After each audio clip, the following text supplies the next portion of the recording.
In this screencast for DayleneStangle.com, I'm going to show you how to make updates to your site through the admin panel. This is the first of two parts, and in this part I'm going to cover how to make changes to the About page, to the Students page, the CV page, and the FAQ page. But first, I'll show you how to access the admin panel. From your website's homepage, type /wp-admin, and that'll take you to a login page. There you'll enter the login and password that I provided.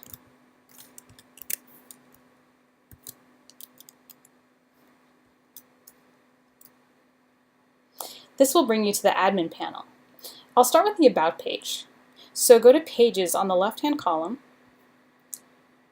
and select About.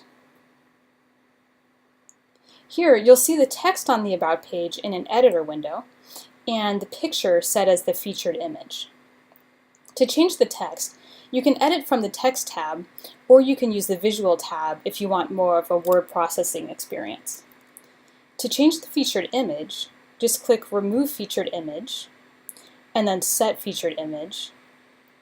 And you can either add an image that's already in your media library, or you can upload a file and you would just drag it from your desktop onto the screen. So right now I'm just going to use the one that we already have, so I'll select this image, Set Featured Image, and that's the one that will display on the About page. Once you're done editing, click Update, and that will publish your changes to the site. I would recommend returning to the site after you make any changes just to make sure things look okay.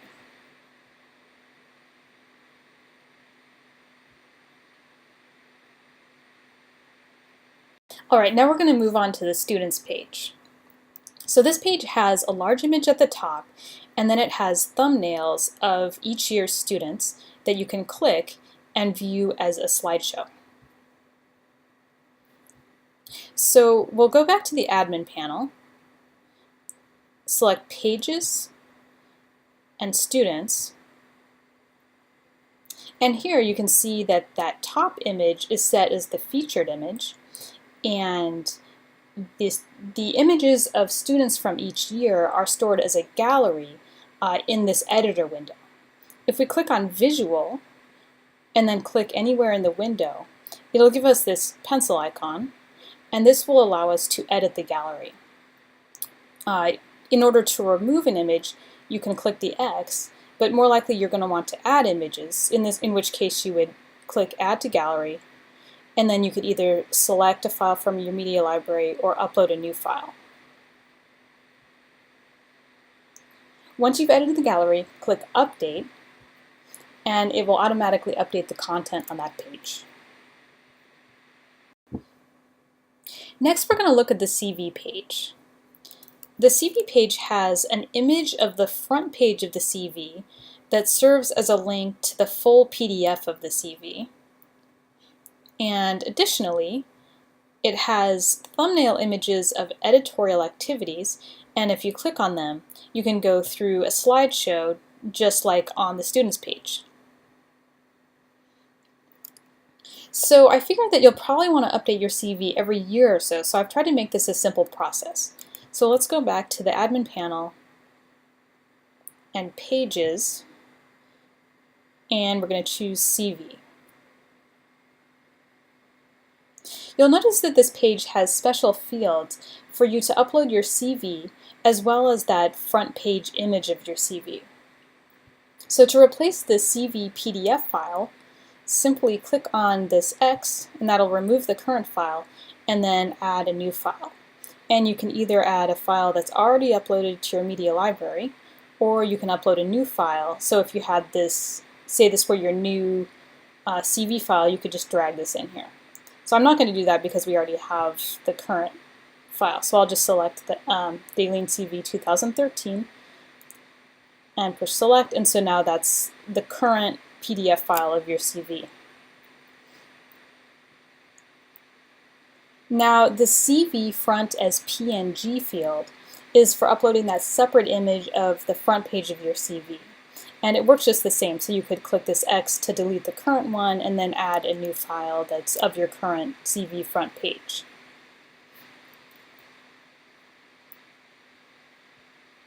So you'll probably notice that I provided some instructions on how to generate this image of the front page of your CV. And I just want to quickly show you how I do that. I'm using Mac software, so this might be a little bit different for you, but hopefully the process will be similar for whatever software you're using. So I'm going to open up the PDF file of the CV. I'm going to go to File, Export, and I'm going to change the file format to PNG. Alright, so now I'm going to save that to the desktop, close the PDF file, and so now I have this new file that's a PNG file that's just the front page. So it's basically just an image of the front page. Now the instructions I put on this field are that the image should be resized to 650 by 841 pixels and the file size should be around 225 kilobytes.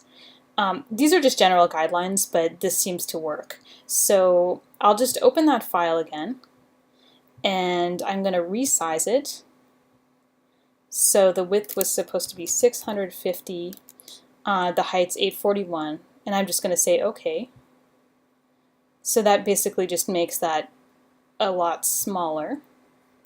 And I'm going to check the file size, and so it's 225 kilobytes. The reason I'm doing this is just because I want it to load as quickly as possible, and because it displays as kind of a small image on that page, you just don't need a really big file. Alright, so the last thing I'll mention about the CV page is just like on the students page, there's an image gallery for your editorial activities, and you can update that just as you would for the students page. The last page I'm going to cover in this screencast is the FAQ page. This one's a little different from the others in that there's not an FAQ page under Pages. Instead, I've made a special category for FAQs that you can also find in this left-hand menu. And I'll show you what this looks like. As you can see, each question has its own separate entry. And if you click on one, you'll find that the question is the title of the entry and the answer is in this text editor. The only other element to be aware of is that you'll need to add something that I call the FAQ ID. This is a unique short string with no spaces that identifies that question. The reason I included it is that it enables me to link each question on the front page of the site to its corresponding entry on the FAQ page. And I'll just go back to the site to show you what I mean by that. So if we go to the bottom of the front page, there are the FAQ questions listed on the right-hand side. And if I select one of them, it will bring me to that corresponding question on the FAQ page. And you'll see that that ID shows up in the URL bar here. And that concludes part 1 of my screencast for DaileneStangle.com.